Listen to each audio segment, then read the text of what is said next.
Welcome Top News Today. It would be easy to compare Congressman Devin Nunes' release of a declassified memo and purported surveillance abuses to Geraldo Rivera opening Al Capone's vault. But this would be extremely unfair to Geraldo, who didn't know ahead of time that it would be empty.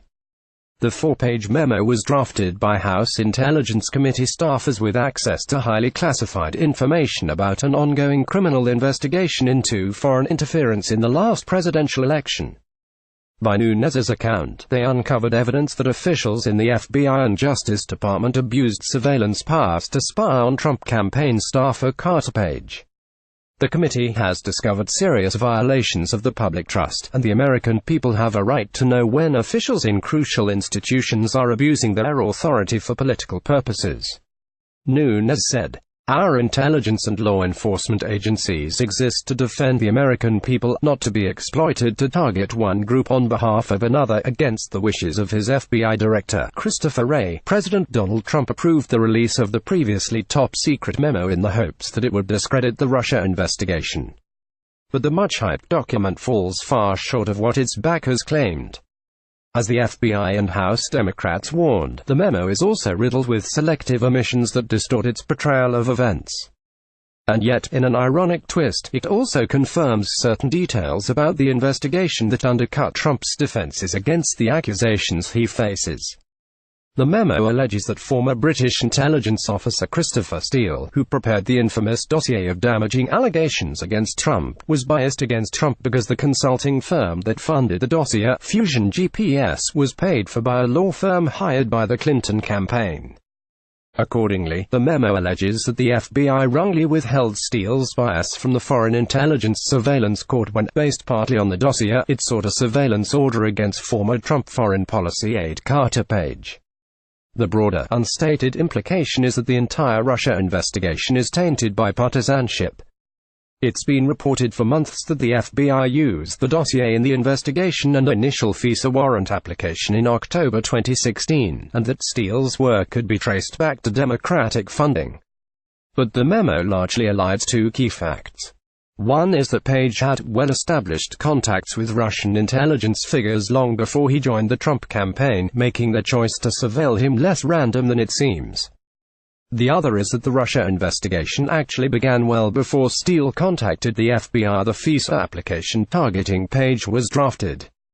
Federal investigators started probing the Trump campaign's contacts with Russia in May 2016 after an Australian diplomat told them about troubling conversations he had with George Papadopoulos, the Trump foreign policy staffer who signed the plea deal with Mueller last fall. Only in the memo's final paragraph do its authors acknowledge that Papadopoulos's loose lips sparked the FBI probe. They also note that information from Papadopoulos also made its way into the FISA application targeting Page, but don't explain further. Instead, the memo pivots to the texts between FBI agents Peter Strzok and Lisa Page, a frequent topic of chatter in conservative media. Trump-aligned outlets often describe their conversations as evidence of an internal FBI conspiracy against the president.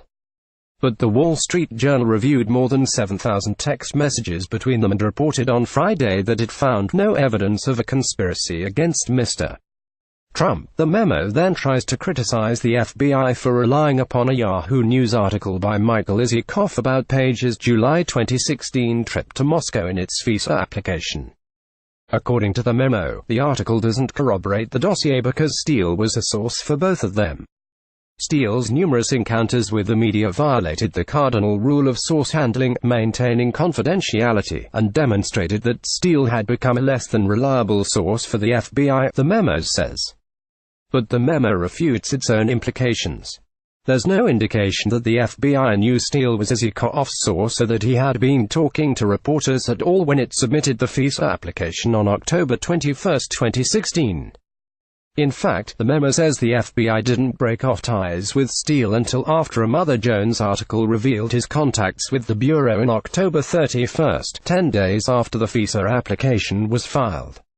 The memo goes on to claim Steele improperly concealed from and lied to the FBI about those contacts, which would hardly be the FBI's fault. While it falls short of proving its overall case, some of the memo's revelations could be damaging for the Justice Department.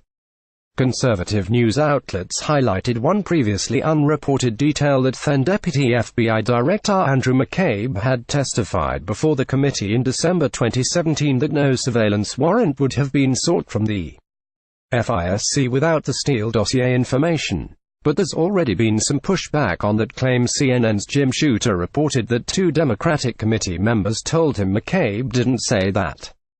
Without the exact testimony at hand, it's impossible to tell if that's what he said.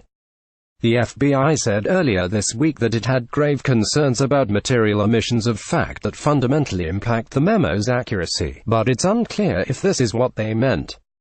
To underscore its claims of anti-Trump bias on the part of Steele and the FBI, the memo includes a quote from Steele to Justice Department official Bruce Orr.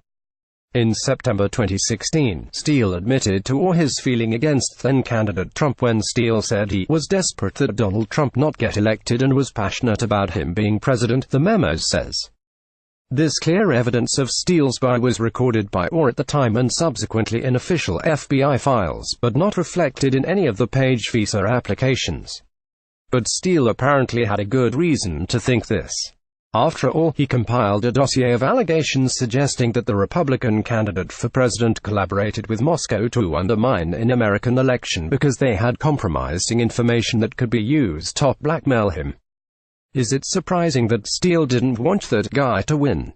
It's also unclear whether Steele's views about Trump, the source of his funding, would have been fatal to the FISA application in court.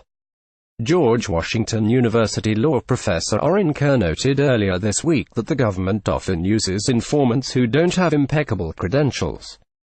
Even if the Steele research was a major part of the affidavit, whether the funding source would need to be disclosed depends on whether it critically altered the case for probable cause, he wrote. If the government looked into the Steele memorandum and corroborated some of its claims, it undercuts the need to disclose the funding source. The original FISA application is still classified, so it's hard to evaluate how much of the Steele dossier was used to get a warrant against Page. But the memo makes an intriguing concession about the memo's veracity. After Steele was terminated, a source validation report conducted by an independent unit within the FBI assessed Steele's reporting as only minimally corroborated, it says. The memo's authors apparently intended to suggest that the dossier's dramatic allegations had been debunked. But minimally corroborated indicates that the FBI was able to find evidence supporting at least some of the dossier's contents.